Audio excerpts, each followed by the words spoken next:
Welcome to The Fine Print, a podcast where experts at Succession Resource Group unpack the latest industry trends, recommendations, and observations for independent advisors managing their practice with no fluff and hopefully a little entertainment. In each episode, we'll discuss ways in which you can understand and leverage the value of your business, grow your business through M&A, but also through an optimized organizational structure. Improve and protect your business to create a sustainable enterprise that can hopefully outlast you. And lastly, preparing for your eventual retirement and how to maximize that result. We're not just tackling high-level concepts, hence the title. We're getting into the details, or the fine print.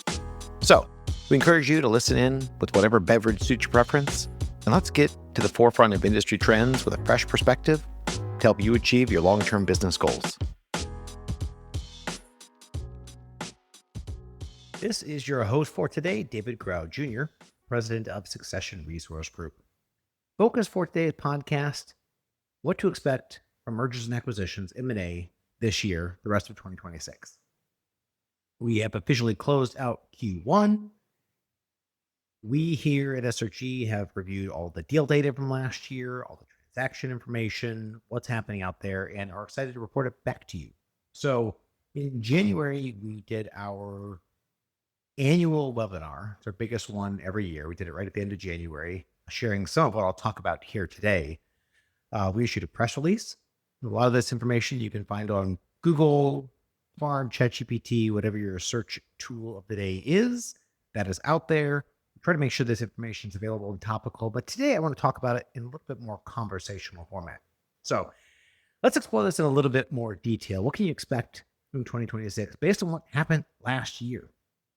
And again, now that we're partway through this year, we've got a pretty good indicator of, is the data telling a true story? Are the projections that we have for 2026 seeming to hold true? Well, let's start with value and valuations. Valuations, we had expected them to be up in 2026 based on what we saw throughout 2025.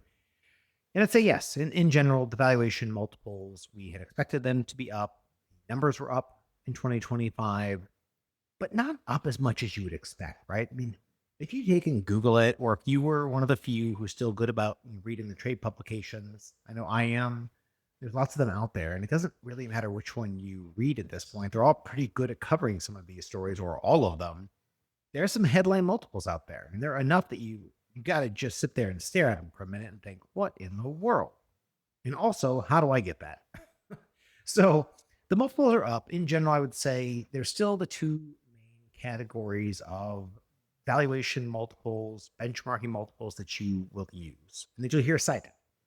So again, we publish them every year. I'll feed them both to you right now at the very beginning of this podcast. The revenue multiples for an RIA and the earnings multiples, or recurring revenue multiples, EBITDA multiples to be more specific. So revenue multiples for an RIA 2025, they crept up to 3.27. That is high. I won't say it doesn't work, because I've seen the cash flow analysis on these deals that our teams work on, both our non-advocacy and advocated team. And at 3.27, I mean, I'm not saying that there's a ton of meat left on the proverbial bone, where these things are producing a ton of additional free cash flow, but they're still cash flow positive, depending on how they're structured, and of course, the firm that's being acquired. But even just knowing the average of 3.27 on top line recurring revenue, so again, top line revenue for an RIA, I mean, that exists within a pretty broad range. You're talking as a few deals that still happen occasionally under a 2x revenue multiple, but I mean, there's 38% of deals last year that got over 3.5 times top line revenue. Yeah, you heard me right. If you did $1 million in fees last year as an RIA listening to this podcast, I just told you that, well, on average, you're worth about $3.27 million. Now, again, if you're one of the investment bankers or other talking heads like us out there, you're going to hear that and shake your head and think, oh, you're talking about revenue multiples again.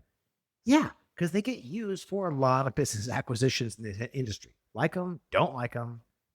Like arguing over the validity of a PE multiple. Not how these things are priced, but it is a good benchmark for comparison and contrasting and looking at practices. And also, it can kind of be used for pricing a lot of the practices that get sold in this industry. The example I use when we talk about this stuff now, but certainly meetings, the one I was at earlier this week. If you're going to go out and you're going to buy somebody's $500,000 fee-based RIA, right? 500,000, 50, 60 million in assets under management. It's simple, it's clean, it's a lean, mean lifestyle business. And there's a ton of those out there. I'm going to price it based on its revenue. I could care less about its earnings, right? If 500,000 in revenue, I don't care. You spend 400,000 of that on staff and waterfalls in the lobby, or you spend almost none of it and have your spouse as your part-time receptionist who doesn't get paid, and you work out of your home office. I could care less as a buyer. And I'm not saying me personally, I'm saying as the buyer archetype of a $500,000 practice, I don't care what your overhead is. I'm going to take your $500,000 in fees. I'm going to drop it into my infrastructure. And really, anybody looking at buying a book that size, you probably have the excess capacity. And you're going to price it based on the revenue that you're getting. You do not care. You're not going to come in and say, okay, well, you do 500,000 in fees. You only spend $100,000 on total expenses. I'll bake in another 100,000. Let's say for the owner, that leaves me with 300,000 at a 10 times earnings multiple, means I'm worth $3 million. That dog does not hunt. It's not how these things are priced. No one's going to pay that. No one's going to finance it. But they still have a ton of value. But you're going to price it based on revenue. So I gave you the revenue multiple, 3.27, exists in a pretty broad range. The other multiple that you're seeing show up a lot more now, because frankly, a lot of the practices, RIAs we've worked with, they've gotten a lot bigger, where all of a sudden the earnings do matter. When you think about a practice, in my example previously, with 500,000 in fees, sure, as a buyer, I do not care what your overhead is. Add a zero, right? I'm not talking a $50 million business. I'm just saying a $5 million revenue business. I care about your overhead now, right? To do $5 million in fees, advisory, I don't care. Even if you're on the security side as well, right? With some 12B1s and trails, maybe some insurance renewals. If you're doing $5 million a year, I need your team. And I need the place where that team probably exists. So I need your office. They probably have some decent processes. So I need your software stack. Okay, so if we're buying a business, we should be pricing it based on its earnings. If we're going to benchmark, we should be using earnings or EBITDA multiples. You'll hear EBOC multiples out there occasionally, earnings before owner's compensation. That just doesn't get used a ton, but these all get to the same number ultimately. But in EBITDA multiple, earnings before interest, taxes, depreciation, amortization, right now have crept up to 9.98. I'll round it off for the rest of this podcast and just call it an even 10. It's a high multiple at almost 10 times earnings. Again, knowing that professional service businesses like yours, mine, they take people to deliver that value. I know we're starting to be augmented, with AI and the bionic advisors, we like to refer to them, but you still need people. The firm grows, adds more AUM, we need to add more advisors, more support staff. So the reason why you don't generally see these types of businesses getting up into the teens on earnings multiples, because it just can't support it with the cash flow, the profitability, and the growth. Now, don't get me wrong, there are some that buck the trend. They have ultra high net worth clients. They've got a good marketing plan. They are able to actually grow consistently and in double digits, but that's pretty rare. So if the average is 10, where does that land in the spectrum? Like I told you on the recurring revenue, well, as low as I'd say probably around 6, and it can get up on an earnings basis to 13 or 14 times, occasionally even a little higher than that, but not by much. And the funny thing is, when you look at the practices that are getting 6 times versus those getting 11, 12 times, it's not what I would expect anyway, or what most folks would expect on the surface. The businesses that are getting 6, 7 times the lower end of the earnings multiple range, they're very profitable businesses. I mean, you're talking about businesses doing 45, 50% profit margin. So you think, well, that's a great business. You should get a really high multiple. They just don't, because these businesses generally safely hover in the range of like 30 to 40% EBITDA or 30 to 40% profit margin, said more plainly. Within that range, you've got times where you'll sort of vacillate. You'll get up into maybe the 40% profitability and you'll be over the moon, right? I mean, you're taking a ton of money home or you're able to reinvest in the business or pay down debt. You have a lot of profits. You can do whatever you want with them. Problem is, as you start getting up into the high 30s, low 40s as a profit margin, generally speaking, that's when you start bumping into capacity constraints, right? Because we haven't been reinvesting back in the business with our staff, which is why we have the additional margin. We've been growing, but not reinvesting enough. And so then we got to go hire some more staff, got to get them trained up, got to make sure we create some additional capacity, get the additional software licenses, expand the office a little bit. And all of a sudden, now we're back to like 30% profitability. And we'll be there for a while and we'll fill up that excess capacity and we'll get up to 40%, right? We're going to vacillate in that range pretty consistently.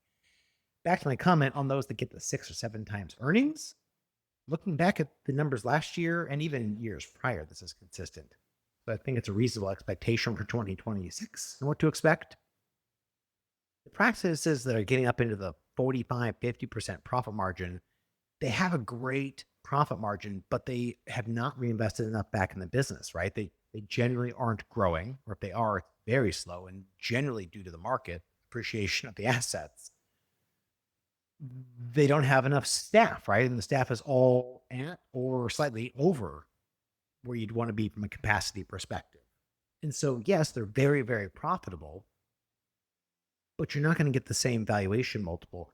The practices that are getting the double-digit earnings multiples are those that are reinvesting back in their business. They have sustainable growth. They have capacity. They have well-trained staff. Well, that stuff costs money. And so you'll be lucky to be at a 25, 30% margin to have steady, consistent growth and enough capacity consistently to be able to service it without missing a beat. Maybe occasionally pick up an inorganic, home run or even a single or a double through an acquisition or merger. You got to be constantly reinvesting back in the business. You got to always have a little bit excess capacity. Well, again, you're going to have less in the way of profits, but you're going to be a more sustainable organization. And so you're going to make up for it on the earnings multiple. So I only mention that because oftentimes you think the most profitable businesses are the shining gems that we should point to and say, yeah, you're going to get 13, 14 times. You're not. What they're going to end up doing is coming in and normalizing your expense structure to get it to where it really probably should be and will be under somebody else's purview. And then they're going to apply the multiple to that number.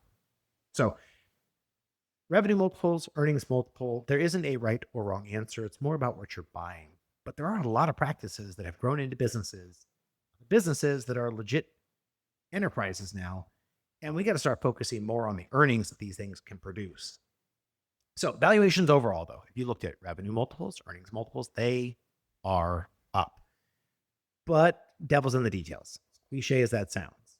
So with valuations going up, that comes with a trade-off. You don't get 11, 12, 13 or more times your earnings in a duffel bag full of cash at closing. You couldn't support that. No bank would finance it. No broker dealer, if they were doing financing, would do that deal. So you can get a higher value when you sell today than you've ever been able to in the past, but just don't expect to get it on the same terms that we've seen historically. I point my finger at the cause of that right at private equity. Private equity and the private equity-backed aggregators. And this isn't pointing the finger in a bad way, just sort of drawing a causal relationship here. PE deals, PE-backed buyers are changing the conversation. They are getting the attention of a lot of folks who I don't know would necessarily have considered themselves a seller in the past, but I tell you in 2025 and definitely so far in 2026, the multiples that they're putting out there through their promotional efforts, just generically, right? As they build their relationships and they are out there networking with folks, they're putting out offers, casually at first, just in conversation, that are enough to get somebody's attention when you think, well, it sounds too good to be true, but I got to at least explore it, right? If we're talking 12 times earnings from my practice, like they really would. I could retire tomorrow. So The key here is to know what you not even know, to remind you of what you already know about private equity. It's not a good or bad thing, but private equity generally is looking for an above average return, margin expansion, and an exit in 4 or 5 years. I'm being generous. Those aren't great long term succession partners with that set of criteria, but they're still out there getting deals done. Now, it's not a ton of deals, though. I mean, if you look at the total percentage, I Googled it before I jumped on this podcast to record because I knew I'd seen it before. I mean, I saw a couple of different figures cited, and I don't know that there's a definitive answer, but somewhere in the range of like 3 to 4% of RIAs are owned by or have an investment from private equity. Picking up steam, but it's still a really small percentage. The problem is they're doing it for some really big firms. So by head count of RIAs, not a lot. By the pile of assets that they manage, it's a pretty large concentration of assets with firms that are private equity backed or owned by private equity. So that's noteworthy. I mean, these, not even just private equity, but oftentimes the private equity backed buyer, right? They've done enough deals for now that they have somebody else's money to gamble with. These are sophisticated buyers, right? This ain't their first rodeo. They know what they're doing. They have a whole team behind them. Now, again, not all these folks are necessarily experts in M&A, but they're smart people, and their whole job is to get creative and get deals done that work and provide the kind of return that they need. So how do they do that while offering to pay you 12, 13 times your earnings? I mean, especially for a lot of the folks I see getting these offers now. They're not just making offers to firms with $1 billion, $5 billion, $20 billion in AUM. They are after those for sure, but they're out there now. Oftentimes, the aggregators that are PE backed, they're putting out offers, letters of intent, term sheets to firms doing a couple million in revenue. And we have never seen that in the past, right? Like before, you had to sort of at least try to get close to or in excess of $1 billion. Now you might have the time and attention of one of these bigger, better capitalized buyers.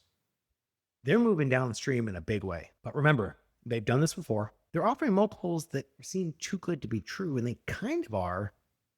But depending on your perspective and your timeline, they're also potentially very real.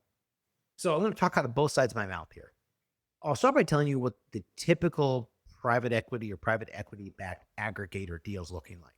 And this isn't speculation. We get these offers in through the deals that we're working on. We get them in through the valuations, right? We put a valuation out, and the seller, unbeknownst to us, comes back and says, hey, I know you said I'm worth $60 million, but I've got 4 offers sitting here on my desk that say I'm worth 75 in this offer, 85 in this offer, and 90 in this offer. And then I've got another one here at 120 million, but it's got some weird terms.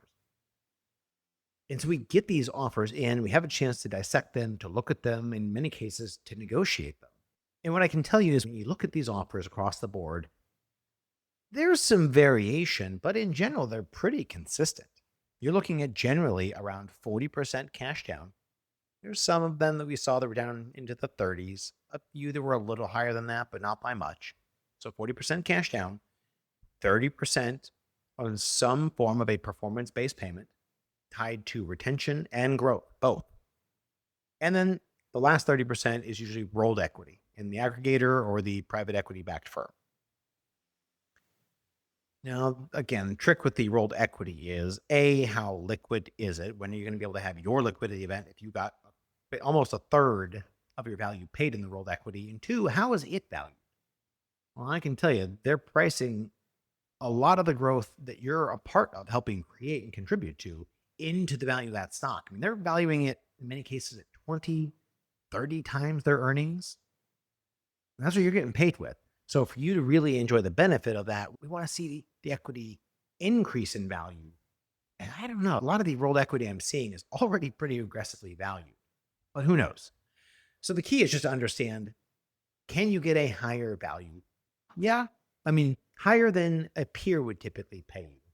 But what they're really doing, if you look at what I just told you, 40% cash down, 30% performance payment, 30% rolled equity, the 40% cash is the part you can count on.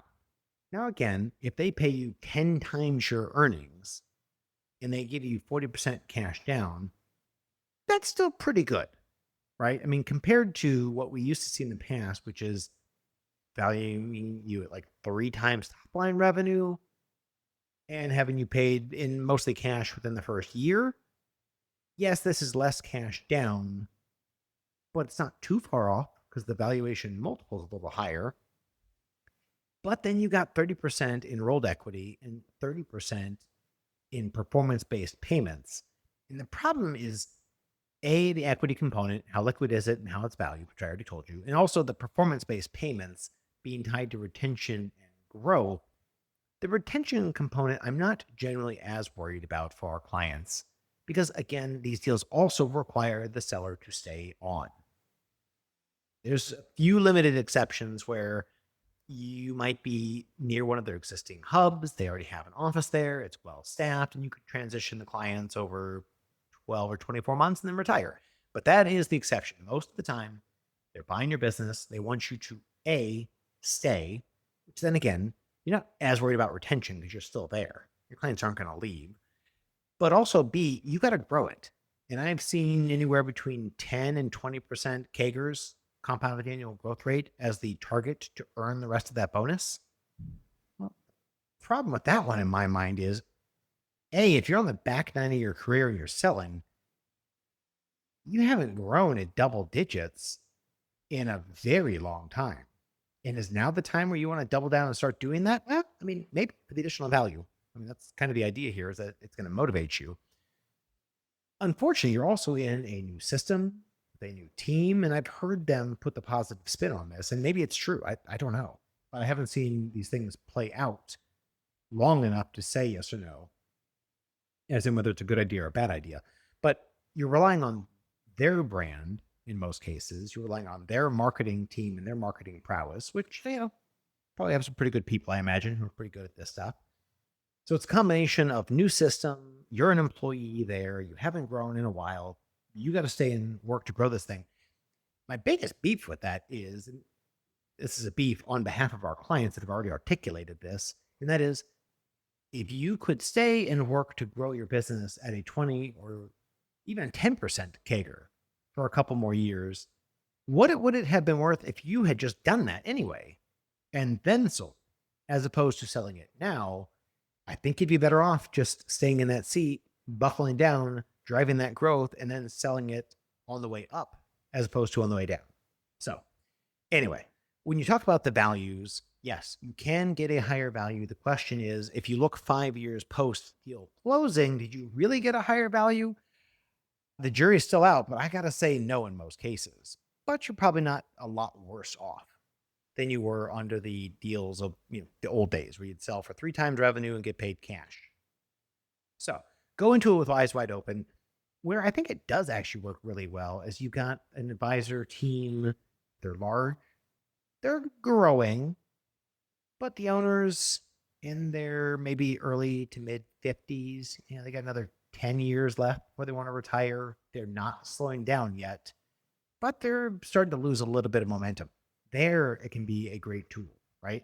Plug into a much bigger back office, offload all the stuff that you don't like doing, get back to the few things you do like doing. I have seen a few instances where folks do sell a stake or sell their entire firm to an aggregator or PE firm, and they're actually happy about it. But as a pure succession play or your exit strategy, I don't think it's probably the best fit necessarily. But it is a path, hypothetically, to a higher value. Let's talk terms, right? If we're going to talk private equity and how they're changing the terms effectively to support a higher value, we got to start looking at what's happening right now with deal terms in general. I told you what the private equity deals typically look like: the 40% down, 30% performance payment, 30% rolled equity. But let's just talk deal terms in general. So 2025, and certainly using that as a springboard for what to expect this year, down payments, they're starting to trend down. Again, I go back to, I think that's in large part due to so many folks either trying to do a deal with a private equity buyer or trying to mimic the offer that they got, but wanting to do it with one of their peers. And again, where we were historically seeing average down payments 80, 90%. I mean, they were trending up because we had bank financing in the industry for the first time. They were able to finance and amortize the payments for a buyer over 10 years. Everybody was leaning into the bank or broker dealer financing, spreading it out over a decade and giving the seller a big fat check at closing. But it's trending the other way now. The banks aren't wanting to provide as much capital, likely because the valuation multiples that sellers want nowadays are higher than you'd otherwise want to pay. So cash deals, only around a third of all the transactions that we saw last year. And again, the data I'm pulling from is certainly the transactions that we worked on, obviously. But also, we get transaction data every year. PPC Loan is great about hitting the pause button, going gathering up all of their deal data. Oak Street does the same thing. They hit pause, they gather all that information for us. So it allows us to bring you, but also just for us internally, a pretty good cross section of the industry and what's really happening out there. And the good news is it's generally pretty consistent with even our internal deal data. But down payments trending down, cash deals, not bad, but only about a third of all the transactions were mostly paid in cash at close. A lot more incremental sales internally. I mean, I'm talking historically, it was maybe single digits, high single digits of the percentage of deals that we saw or worked on, where it was selling 5%, 10%, some percentage of the firm internally to other partners, other junior members of the team. Last year, it was almost a third of the transactions were internal equity-based fractional sales. We've never seen that. I mean, I won't say it's not been trending up, but that is past the point of trending up. That's a spike. So a lot more internal incremental sales happening right now. Interesting thing, when you look at those and how those deals are financed, it was pretty evenly split. You're looking at 52% of those deals, the internal equity sales, 52% seller financed or company financed. It could be either one, not externally financed. 48% that used some form of external financing. Now the players, supplying the financing, that pool has gotten bigger, but it's generally kind of the same consistent players. I mentioned earlier, PPC Loan, Oak Street, both been around for a long time. Live Oak does a ton of this financing. There's a newer lending broker, Advisor Financing, had a lot of success with. Dustin Mangon over at PPC Loan, James Hughes and his team at Live Oak. I mean, just a bang-up group of lenders that are committed to providing capital to you as advisors. And the nice thing is, not on crazy terms, right? This is pretty standard, pretty consistent options for financing for either internal sales or third-party acquisitions. A lot of capital out there. So a lot more financing. We're also seeing a lot of broker dealers throwing their hat in the ring. I mean, providing pretty good financing, sometimes at below market rates. Not as much as you'd expect, but it's definitely happening. And I would say the underwriting is probably the silver bullet there. The reason why the advisors at some of these large national broker dealers are leveraging the financing. If it's a better rate, obviously they're going to look that way. But mostly it's because the underwriting is so much faster. There's no origination fees. So there's a lot of financing resources out there to tap into. If you haven't looked recently, worth going and getting a second look. Last couple of things I want to touch on: succession planning. A few noteworthy trends, what to expect in 2026. A lot more phantom or synthetic equity programs being set up. If you don't have one and you do a couple million a year in revenue, you got a good team, it's worth looking at. It's also likely because these plans were really kind of reserved historically for the industry's biggest firms, and there weren't a ton of those, right? Firms with a couple billion in AUM and above that had a big enough team to justify spending a couple tens of thousands of dollars to develop these plans, to get the valuations. Well, there's a lot more firms now that have grown in size that it does make sense to explore that. In combination with that, because we've done so many of these, we've been able to streamline the process and bring the cost down, which then more people can cost effectively use these things for their smaller teams. It's this interesting sort of cascading effect. There's a lot of phantom for synthetic equity plans being done right now. If I had to group them into the two main ones, that's stock appreciation rights and then liquidation rights. We use those a lot. It's a great stepping stone on a career track for somebody who's going to eventually maybe make partner. It's also a great tool for attracting and retaining talent, even if they aren't part of the eventual succession team that's going to own and run the business. It's about attracting and retaining people. And frankly, I mean, we'd all love our team to think and act more like owners. Well, there's an easy way to do that, as it turns out. Make them an owner. The cool thing is, as of late, there's a lot more ways that you can make somebody a quote unquote owner. Phantom equity. No, they're not a real owner. No, they don't get a vote. They don't get profits, but they get a stake in the value of the enterprise. If you're good about tracking your value every year and sharing it with your team, have your shareholder meeting, even if they have quote unquote phantom equity, for the team, all they're going to see is you developed and deployed a stock appreciation rights plan, and they're going to be granted a stake in that. Very cool. It will help seed them. They can accumulate some value, and they can use that maybe as a down payment to buy in later. So there's a lot of really good uses for phantom equity. It's also really nice because it's super flexible to set up. You kind of get it wrong. Maybe you didn't calibrate it properly, which again, but I've seen some folks that just kind of homegrown phantom equity plan. They didn't even know what that was, but inadvertently, that's kind of what they were creating. And they missed the mark. Well, the nice thing is phantom equity plans are pretty flexible. You can change them. So a lot of that happening. It's seeding, I think, a lot of folks on the succession front, where the next generation is getting a chance to start to accrue a little bit of equity, even if it's phantom equity, that will help them with the down payment when they do get a chance to become a partner and actually buy in.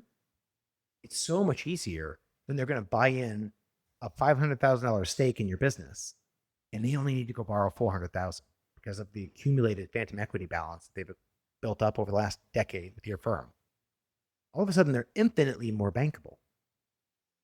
So that, I think, is going to support a lot more succession planning happening. The thing I'm most worried about, a little bit for 2026, but I think we're going to see it probably manifest 2027, maybe even a little bit later than that, is the impact of all of this PE and the headline multiples. Because again, when you talk about the difference in terms between an internal sale to your team and a sale to private equity or a private equity backed aggregator, your internal team is probably going to end up paying like 8, maybe 9 times earnings. And there might even be a minority discount baked in there. Well, if you have an email or a letter you receive saying you've got XYZ aggregator who's offering to pay 12 or 13 times, you got to at least go look at that. Now, again, the problem is the terms are not the same. Your internal team is going to go borrow the money and deliver cash. You're going to sell 20%. You're going to keep the other 80. They're going to work their butts off to grow the value of the enterprise, and you're going to sell another 20% in a few years. Your 80% that you have left is going to be worth more than the 100% you had a few years ago, and you didn't have to do all the work. There's lots of compelling reasons to sell internally, but the headline multiples aren't as high. And so I'm concerned that you're going to see some folks taking their foot off the gas with their succession plans.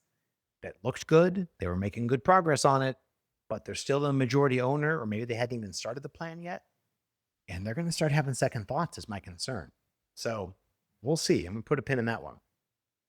In summary, I'd say 2026, what to expect. Sellers are prioritizing value over terms and over fit. For a buyer, be ready. Teams are growing. And that's not news to any of you listening, because you're oftentimes listening because you are the head of a team and you've done very well. And it's why you're thinking about mergers and acquisitions, inorganic growth, or succession planning. At least that's why I hope you're listening.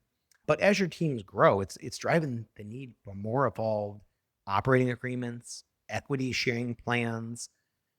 I mean, I think our busiest team here, and it's not for lack of staffing or effort or even processes, is our entity team.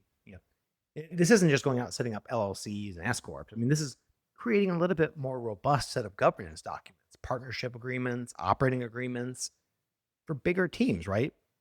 They had an LLC or an S corp, and they had a shareholder agreement or an operating agreement, and they set the company up 15 years ago. But now they're at $2 billion in AUM, and they still have the operating agreement that's 12 pages long from when they started the company. And it's just not a good fit. It doesn't meet their needs anymore. And so with all these growing teams, phantom equity sharing, thinking about sharing real equity, people want different equity classes. They want to be able to do mergers and tuck-ins more tax efficiently. So we're spending a lot of time erasing the whiteboard and starting over and making sure your entity and operating structure is really optimized for not just where you are now, but where you want to be 4 and 5 years from now. So teams are growing. I think you're going to see a lot more phantom equity plans, regardless of what happens with succession, a lot more evolved and intentional operating agreements, shareholder agreements for these bigger teams. And with these bigger teams, you got more people, more equity sharing happening, a lot of compensation plan redesign, I would expect in 2026. We're seeing a major shift away from grid-based or revenue-based compensation, where I assign somebody a book of business and then I give them a 40% payout on it, for example. That's the compensation model designed for hunters that are going to go find, grow, and service a book of business. Most of these larger enterprises, many of you listening today, you don't have a ton of hunters. You've got a bunch of really good farmers that are great at servicing your client base that you've been able to build. Well, those folks should be getting paid a base salary and a bonus. So again, another one I'd put on your radar for 2026. Deal volume, another one, I would expect deal volume for 2026 to be higher than it was in 2025. And I'm not guessing it's going to be by small margins. I think these headline multiples, even though they aren't necessarily leading to headline values received post-sale, they're big enough multiples that it's getting a lot of folks who are kind of on the fence about selling to actually take a phone call from an aggregator, seriously consider a deal. And frankly, I would say I think that's probably good. There's a lot of folks in the industry that they've built really good books of business. They've got trusted relationships with their clients. Unfortunately, now they're kind of retired in place. And that's just not good for anybody. So if it takes some headline multiples to get them to take action, put their business, their client base in the hands of somebody who's there 40, 50 hours per week in growth mode and staying current on AI and technology, then so be it. So if you are a buyer, get ready. Get your house in order. If you're in growth mode, make sure you've got the capacity, you got your house in order, you're ready for organic growth, obviously, but also for some inorganic growth because the opportunities are out there. Most sellers aren't going to sell to private equity or private equity-backed aggregator.